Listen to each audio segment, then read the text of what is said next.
دیکھیں جہاں تک ہینڈ شیک کا سوال ہے تو اس کانٹیکس میں جیسے کہ کرکٹ کے میدان میں ان کے کھلاڑی ہمارے ساتھ ہاتھ نہیں ملا رہے تھے، عجیب طرح کے جو ہے وہ اگریسو جسچر جو ہے وہ کر رہے تھے، ان کا کرکٹ بورڈ پاکستان کا نام نہیں لے رہا تھا، خصوصاً یہ مئی کے کانفلکٹ کے بعد. تو اس کانٹیکس میں اگر دیکھا جائے تو یہ ایک بہت ویلکم موو ہے، ایک بہت خوشائن چیز ہے.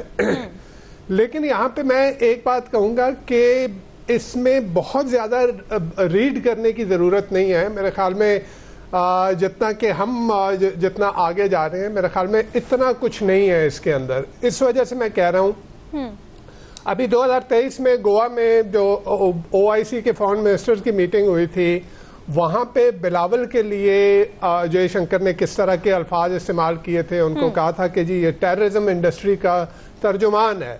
اچھا، وہاں پہ بھی جو ہے وہ جو رسمی جو ہے وہ جو ملاقات تو ہوئی. اس کے بعد آپ دیکھیں 2024 میں یہاں پہ اگین جو ہے وہ SCO کا جو ہے آپ کا سربراہ کانفرنس ہوتی ہے اسلام آباد میں، تو جے شنکر آتے ہیں، وہ پرائم منسٹر سے بھی ملتے ہیں، وہ اسحاق ڈار سے بھی ملتے ہیں. اس وقت بھی ہم نے میرے خیال میں اسی شو میں بیٹھ کے بڑی باتیں ہو رہی تھیں کہ جی شاید یہ کوئی برف پگھل رہی ہے اور کچھ اس طرح سے ہو رہا ہے. یہ بھی کہا گیا کہ جی کرکٹ کی باتیں ہو رہی ہیں، تو ایسا کچھ بھی نہیں ہوا. اس کے بعد ہم نے دیکھ لیا کہ کیا کچھ ہوا. اب یہاں پہ یہ جو ہینڈ شیک ہوا ہے، نو ڈاؤٹ میں نے کہا خوش آئند ضرور ہے، لیکن اس کو یہ کہنا کہ کوئی چینج آف ہارٹ ہو رہا ہے مودی سرکار کی پالیسی میں، میرے خیال میں یہ ٹھیک نہیں ہوگا. ٹھیک اس وجہ سے بھی نہیں ہوگا، اس وقت آپ اگر انڈین میڈیا کو دیکھیں کہ وہ کس طرح سے اس کو پروجیکٹ کیا جا رہا ہے. وہ یہ کہہ رہے ہیں کہ یہ ایک جو ہے یہ ایک کمرے میں بیٹھے تھے لوگ اور وہاں پہ ان کے ساتھ جو ہے وہ رسمی جو ہے وہ ہینڈ شیک ہوا. اور پھر یہ بھی کہا جا رہا ہے کہ جی بیک ہوم اس کا بیک لیش آئے گا، جس کا مطلب یہ ہے کہ مودی سرکار نے جس طرح سے انڈین کو ان کا برین واش کیا ہے، جس ہائٹ پہ لے کے چلے گئے ہیں وہ پاکستان دشمنی میں ان کو، تو وہاں پہ تو پاکستان سے بات کرنا جو ہے وہ اپنے آپ کو ٹربل میں ڈالنے والی بات ہے. اور جے شنکر کے بارے میں تو مشہور ہے، وہ اگریسو فارن پالیسی لے کے چلتے ہیں، تو میرا نہیں خیال کہ کوئی بہت زیادہ کچھ ہوگا. اتنے برس کی ایک پالیسی صرف ایک ہینڈ شیک سے جو ہے میرے خیال میں نہیں چینج ہوگی. کچھ ڈپلومیٹکلی بھی ایشوز انڈیا کے لیے بنے، شاید وہ بھی ایک وجہ ہو کہ انہوں نے تھوڑا سا نرمی دکھائی، لیکن اس سے زیادہ میرا نہیں خیال کہ کچھ ہو سکتا ہے. نوید صاحب انہوں انکار ہی سمجھو. صحیح، لیکن نوید صاحب اچھے کی امید تو کی جا سکتی ہے کیونکہ سال بدل رہا ہے، تو کیا پتہ مودی حکومت کی پالیسی میں بھی کچھ پالیسی شفٹ آ سکے. الیاس صاحب آپ کیا کہتے ہیں، کیا سال 9 میں مودی صاحب کچھ بہتر سوچ سکیں گے؟ دیکھیں جی، مودی کے لیے تو اب جو کچھ اس نے کیا کہ میں 10 مئی کے بعد جو صورتحال تھی، اس کے بعد اس کے ملک میں اس کے لیے رہنا بڑا مشکل ہے. اس پر جتنی کرٹیسزم ہوتی ہے اس پہ لوگ کرتے ہیں، عوام کرتی ہے، اور اس کے لیے تمام رستے بند ہیں کہ وہ جس طرح مشکلات کا سامنا کرتا ہے، لوگوں کی باتیں سنتا ہے، اور بڑی برداشت کی بات ہے. اتنا ڈھیٹ آدمی نہیں کوئی دیکھا کہ جس طرح وہ لوگوں کی اپنی باتیں سنتا ہے، اپنی لوک سبھا میں بیٹھ کے باتیں سنتا ہے، ان کی کس طرح کی باتیں ہو رہی ہوتی ہیں، اس کے خلاف ہو رہی ہوتی ہیں، کہ جس طرح اس کی پالیسیز کو ڈسکس کیا جاتا ہے. تو یہ جو صورتحال ہے کہ اس نے بہت بڑی شکست 2025 میں برداشت کی ہے، اور اس کے بعد وہ اب یہ ہے کہ اس نے پاکستان کے خلاف ہر محاذ پر کیا ہے. خارجہ پالیسی بھی اس کی فیل ہوئی، ہر جگہ شکست ہوئی اس کو. تو اب اس کے لیے کوئی راستہ نہیں ہے. تو وہ اب دنیا کو دکھانا چاہتا ہے کہ وہ جی جا کے اس طرح ہاتھ ملا لینا جے شنکر کا، یہ ایک صرف پالیسی ہے، صرف ہاتھ ملا لیا. اس کے بعد جو ہے اگر وہ اپنی پالیسی کو ریورس کرتا ہے ملک میں تو اس کو علیحدہ سننی پڑیں گی پھر دوبارہ.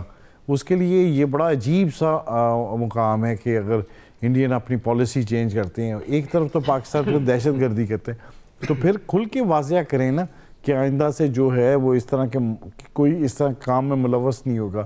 وہ دنیا میں اپنا ایک چہرہ دکھانا چاہتے ہیں کہ جی ایک اچھا انداز سے جی وہ ہمسائے ملک کے ساتھ جو امریکہ کو دکھانا چاہتے ہیں جہاں سے اس کو ناپسندیدہ ڈکلیئر کیا گیا، تو اب دکھانا چاہتے ہیں دنیا کو کہ جی وہ پاکستان سے مل رہے ہیں اس طرح جس طرح انہوں نے ان کی بات مانی ہے کیونکہ نہ صرف ان کو صرف خارجہ طور پر شکست ہوئی خارجہ پالیسی کی، معاشی طور پر بھی بڑا پیچھے جانا پڑا، کیونکہ ان پر کوٹا جو امریکہ کی جانب سے ان پر لگائی ڈیوٹیز وغیرہ لگی، اس کے علاوہ جو مشکلات کا سامنا کرنا پڑا، تو ظاہر ہے اپنا سافٹ چہرہ بنانے کے لیے ہاتھ ملا لینا یہ اتنی سی بات ہے، ایک عام سی بات. اور یہ بھارت وہی ہے جس پر کبھی یقین نہیں کیا جا سکتا.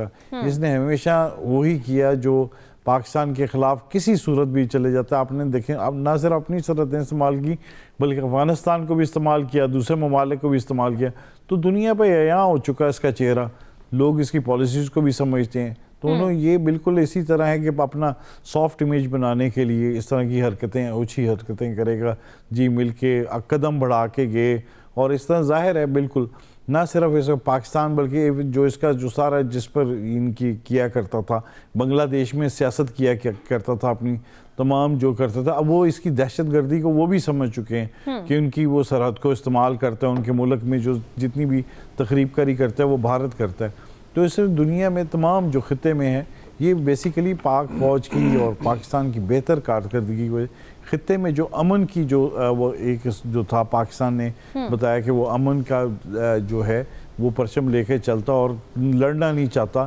اور پھر انہوں نے پاکستان نے طاقت کا جو توازن خطے میں تھا کہ بھارت میں کہتا تھا کہ جی ہم ہی ہیں، ساری طاقت ساری ہمارے پاس ہے، تو پاکستان نے اس کو چینج کر کے دکھایا ہے. تو لہٰذا اس کے لیے ضروری ہے کہ وہ اسی طرح رہے اور تخریب کاری نہ کرے اور جو بھی دہشت گردی سے پیچھے ہٹے اور معافی مانگے دنیا کے سامنے. اگر وہ یہ اس طرح کرتا ہے، سامنے دنیا بھر کو بتاتا ہے کہ جی ہم آئندہ سے توبہ کرتے ہیں اس طرح، تو پھر سوچا جا سکتا ہے اس کے بارے میں. ورنہ یہ معمول کی بات ہے، کرکٹ کی گراؤنڈ میں دیکھ لیا کہ ان کو لوگوں نے نہیں پسند کیا کہ ان کا ہینڈ شیک کرنا نہ جو جس طرح کا رویہ اپنایا تھا پسند نہیں کیا. اب وہ اس طرح کر کے دیکھتے ہیں تو ان پر ملک کے اندر ان کے بڑی کرٹیسزم ہوگی اور وہ مودی کی واپس ریورس نہیں کر سکتا اپنی پالیسیز کو کسی طریقے. صحیح. عامر صاحب آپ کچھ کہنا چاہ رہے تھے؟ میں کہا کان پکڑوا دیں، معافی نہیں مانگتا تو یہ ضروری ہے. لیکن عامر صاحب ہم تو بالکل امن پسند لوگ ہیں، جیسے ٹیچر نہیں پکڑوایا کرتے تھے بچپن میں اس طرح کے اس کے بعد نہیں تو ٹیچر کان ہی پکڑواتے ہیں پھر ہی بچے سیدھے ہوتے ہیں. وہی نا، اس سے تو عقل آ جاتی ہے، ہم نے ان کے کھنے تو سیک دی ہیں، سیدھے راستے پہ آ جاتے تھے. لیکن شاید وہی نوید صاحب والی بات کہ مودی نہیں آنا چاہتا اور نہیں آئے گا، لیکن پاکستان امن کی بات کرتے ہیں اور امن کی بات ہی کرتا رہے گا. ایکسپرٹس کی رائے آپ نے جانی. یہاں وقت ہے بریک کا. بریک کے بعد ہم بات کریں گے کہ سال 2025 میں بھی سیاسی صورتحال انتشار کا شکار رہی ہے، جبکہ سیاسی کشیدگی کے باوجود کس حکومت کی کارکردگی کتنی بہتر رہی، اس پر بات کریں گے بریک کے بعد.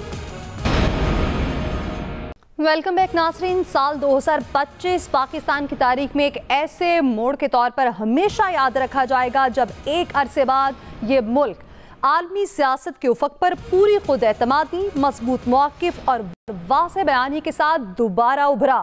برسوں تک سفارتی دباؤ، عالمی تنہائی، داخلی عدم استحکام اور علاقائی کشیدگی کا سامنا کرنے والا پاکستان اس سال نہ صرف عالمی منظرنامے پر واپس آیا ہے بلکہ اس نے دنیا کو یہ بھی باور کرایا کہ پاکستان محض ایک مسئلہ نہیں بلکہ خطے کے امن و استحکام اور عالمی توازن کا ایک اہم ستون ہے. یہ واپسی کسی ایک دن، ایک معاہدے یا پھر کسی ایک شخصیت کا نتیجہ نہیں تھی بلکہ یہ ایک سوچے سمجھے قومی بیانیے، متوازن خارجہ پالیسی، فعال سفارتکاری اور مضبوط دفاعی حکمت عملی کا ثمر تھی. عالمی اور دفاعی کامیابی